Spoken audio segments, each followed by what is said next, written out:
Hello everyone and a warm welcome. Thank you very much for joining us on the program. Now, a damning admission of guilt in Cameroon, where government authorities have admitted that soldiers acting alongside a militia shot dead 13 civilians, including 10 children in the restive northwest of the country in February. Officials had initially denied the army was involved in the killings in Ngarbuh. In a statement released on Tuesday, Cameroon's presidency said 3 soldiers, along with members of a vigilante group, had stormed a separatist rebel base, killing 5 people before discovering that 3 women and 10 children were killed in court, end of court, rather. In the firefight, it suggested the deaths were accidental, but soldiers tried to cover them up. The February 14 massacre in the village of Ngarbuh in the country's northwest region stirred huge public reactions and condemnation. The United Nations, on its part, described it a shocking episode in the ongoing crisis that has afflicted Cameroon's northwest and southwest regions for the past 3 years. And a tally by the Human Rights Watch, HRW, said in total, 21 civilians were killed, including 13 children and a pregnant woman. Its version had blamed the attack on at least 10 troops from an elite army unit who were backed by at least 30 armed Fulani militiamen. All of this the government had denied, particularly that the army was involved. But President Paul Biya responded by ordering an investigation. And now, what do we have? A U-turn for the government, perhaps an embarrassing one, which still leaves doubt about the official version. For more on this, though, we are now being joined by Africanews' Natalie Wakam.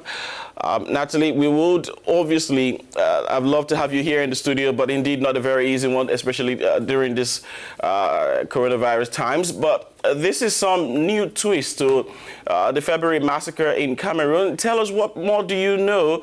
What more do we know about the conclusions of the investigations launched by the Cameroonian head of state? Bonjour Jerry.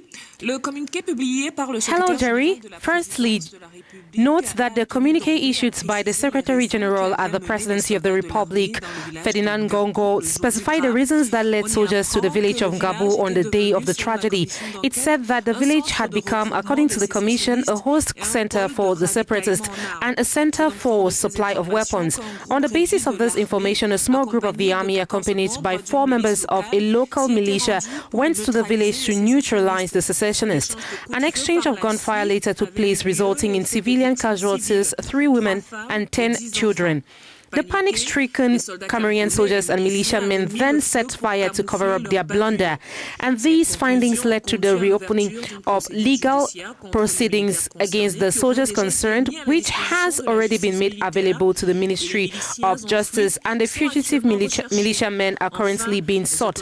And finally, Cameroonian authorities have decided to give a dignified burial to the victims and finalize findings necessary for the establishment of the truth, it said. Natalie, a terribly interesting development there, I must say. Obviously, a sad one for the victims and their families, particularly knowing this time again we have the Cameroonian army in its raid, yet again, we should say.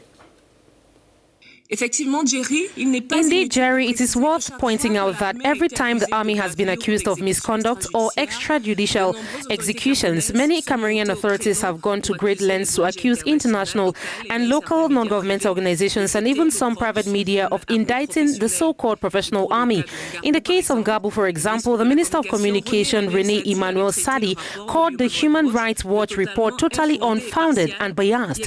There is also the story of 2 women and their very young children killed by Cameroonian soldiers at close range in the far north region, and which had provoked a slight stir in the country. It must be acknowledged that the 7 soldiers were subsequently charged. In any case, it is truly unusual to see Cameroonian government taking a position that admits the responsibility of its soldiers in a tragedy, and some reactions seem to note a turning point in the communication on such incidents. The United States Embassy in Yaoundé said yesterday that it was happy that Cameroon had decided to show transparency and bring to justice those responsible for the massacre. And how important that is, justice. Natalie, can you tell us about the nature of this Anglophone conflict and the latest incidences? Reports say that two notables have been killed by two armed men in Bambili in the northwest, Afunchui the fond of Bambili near Bamenda in the northwest region of the country. And they were actually targeted probably by secessionists who are said to manipulate the youth of the village. And according to the fund, peace was gradually returning to the area because since December, there have been no serious incidents before the assassination of the two notables. And to go by non-governmental organizations, more than 3,000 people have been killed and more than 700,000 others have had to flee their homes since the crisis began in 2017. And indeed, that fighting against separatists have gone on in the region for 3 years. Natalie, I'd love to thank you for speaking with us this morning and sharing with us details on this latest development in Cameroon. Thank you very much.